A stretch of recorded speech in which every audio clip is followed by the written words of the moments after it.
Hey guys, it's Kelly.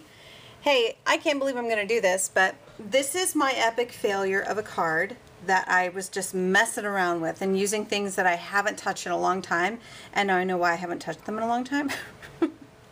So I was not happy with this. I've got tons of texture here though, so I cut it in half and thought, you know what, let me separate this and I'll work it one piece at a time. And I'm going to see if I can save them, at least all the texture in the background. I mean, I've got like Inca Gold back there, I've got glass bead, the Golden's glass bead gel, I've got tape, masking tape that I made with Dylusions, and of course I've got Dylusions on there. So I'm about to probably make a whole bunch of mud, but wish me luck. I'm gonna try to save these. If I win, yay, I'll show you guys, hey, this is how maybe you can save a project that you absolutely hate. And if I don't save it, then maybe you won't feel alone. So let's see what happens.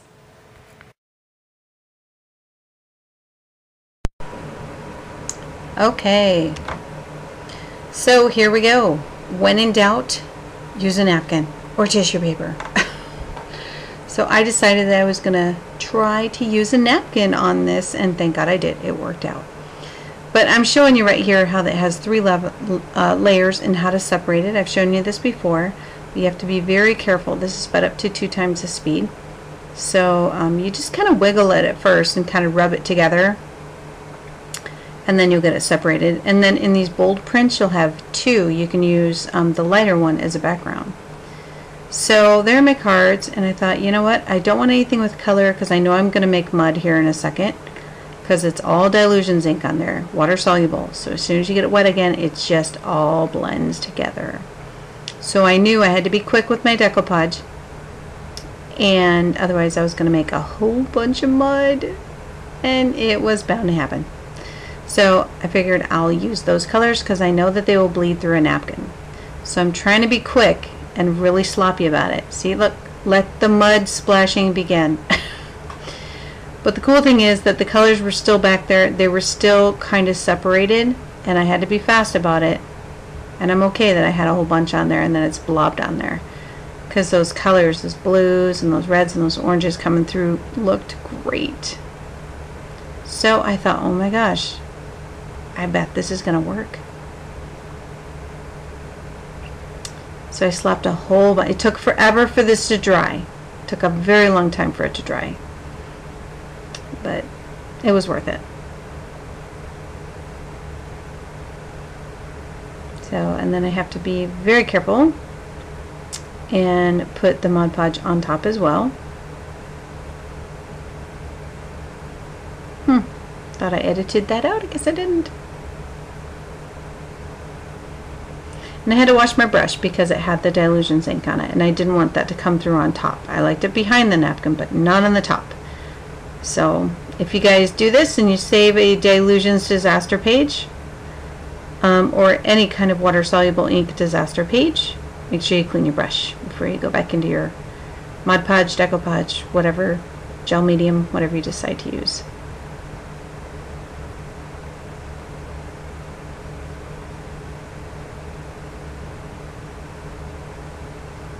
So, and there it is, all dried, and I loved it. I was really happy with it, but a little busy.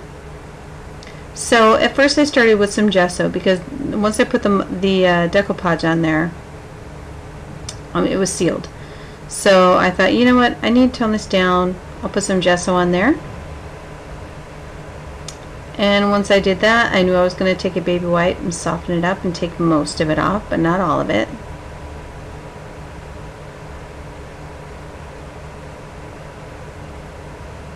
So that toned it down nicely, kind of give it a whitewash look. But I still wasn't happy with it. So it wasn't quite where I wanted it to be. And then when I dried it, the gesso kind of, it lost that. I needed the white to kind of seep into all the texture on there. You have to really feel it to know how much texture it has. And then off screen, because my battery was dying, my memory's full, I just used some real cheap white craft paint and went over it that way, and with the same thing I did with the gesso. And that's how I got it to look that white. And then it was too white, so I thought, you know what, I need to pull out those colors more that are in the background there with some shimmering H2O. So, and that's what I'm doing, and I'm letting the background kind of guide me for the colors that I'm adding in there. And then I almost used the gelato on there, and then I decided, nope, I felt it, and I was like, this is raised up high enough to just go over it lightly with my blending tool with the archival ink. And it worked out nice, just real lightly over the top and just hit all the raised points. And that's what I wanted. I liked how that turned out. But then there wasn't enough color. It still needed more color pops. So, but I'm making sure it's all nice and dry. Thinking.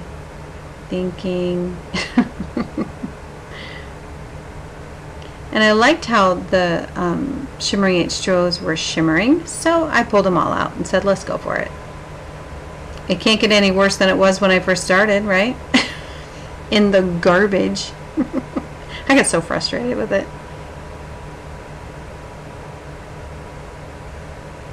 So, and I don't remember the names of my colors. I like oranges and blues and purples. I love that color combination with the blue and orange. Blue, orange, and purple. Always works out. And yellow. So, and again, you probably can't see it very good in the video, but that is the color that is in the background, and I'm just highlighting it more. And the shimmer in there is way better than what I was getting. I like the whitewash effect because I wanted the white to fall into all the grooves, but I still needed those pops of color. So, and with your shimmering H2Os, guys, don't let them get moldy.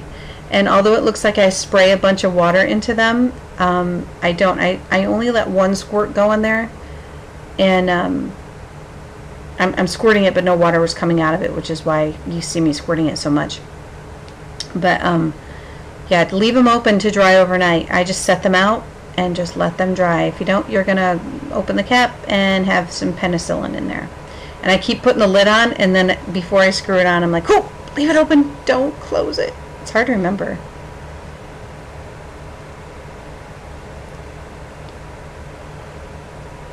So see, that's actually only one squirt. It looked like a lot, but don't do what I did when I first got those things. Oh my gosh, I loaded them with water, way too much, and then it took days for them to dry out. And they didn't get moldy though, because I left the lids off, but they were really gooey. So just a little squirt in there, and that should do it.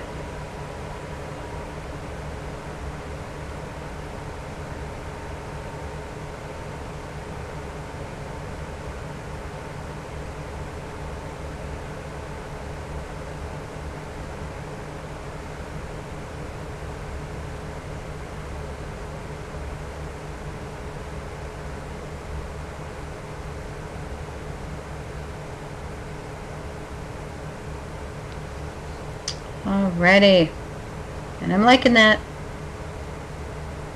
I'm liking that. Gotta dry it really well.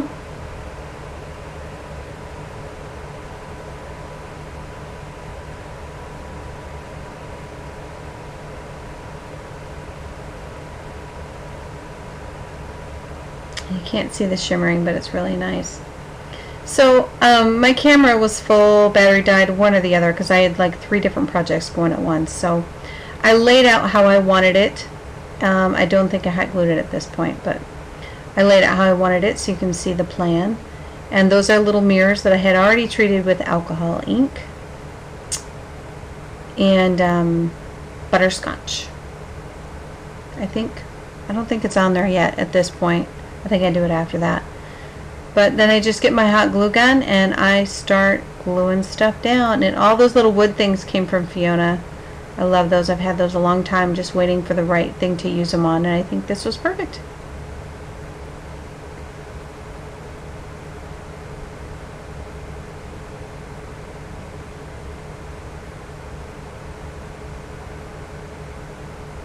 And there's my crazy little stamp thing. And I saved you that. So So I just stamped "I can't sew" on one of them, and the other one is "Don't forget about your bits and pieces. They can be just what you were looking for." And these little bits and pieces that I had in a container, I was just waiting for the right thing to use them on, and it was exactly what I needed. And it's all the little wood pieces. And I didn't really color them too much. I left them just in the raw way that they came, because they matched. I'm just using my tacky glue to glue down the sentiment, and I just printed it on my printer, cut it, inked the edges, and moved on. And of course I inked all the edges with archival as well. And there I just hit the wood with the archival ink sponge with whatever was already on there. That's my black Pip pen. Just add a few black highlights here and there. And then I thought maybe I'm done. Nope, not quite. I needed to whitewash the wood pieces just a little bit with some gesso. And I think that one last little finishing touch with just random spots of the gesso rubbed on there just completes it and ties it all together with the whitewash in the background. Gosh, that got really bright all of a sudden. So my gesso's really thick. So I just rubbed it all over the wood pieces randomly and called it done.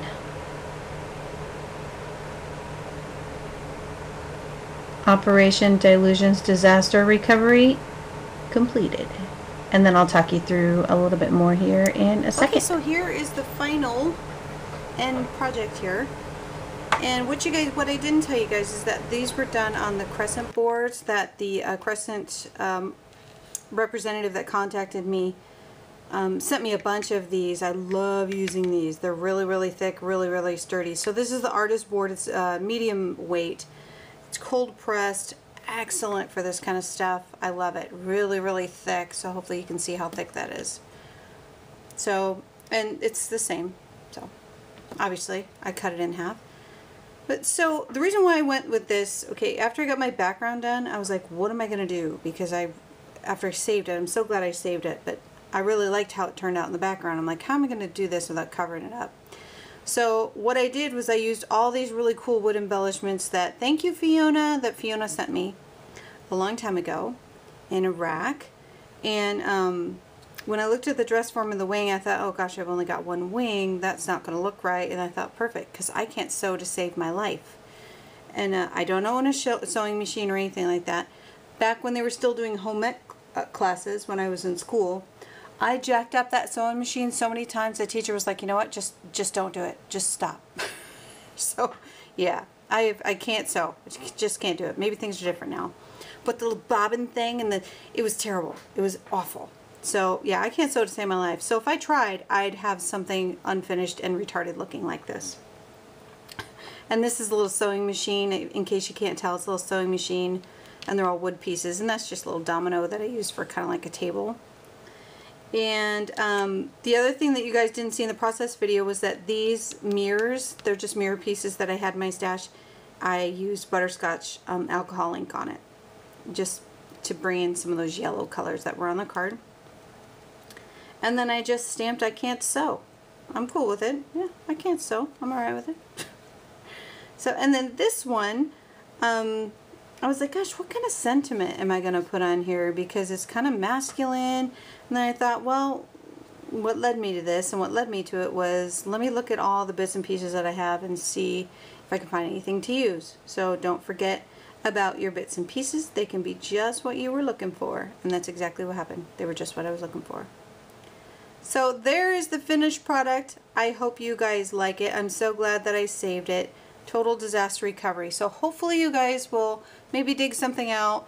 I have a room full of disaster recovery projects, so maybe we should all start sharing them.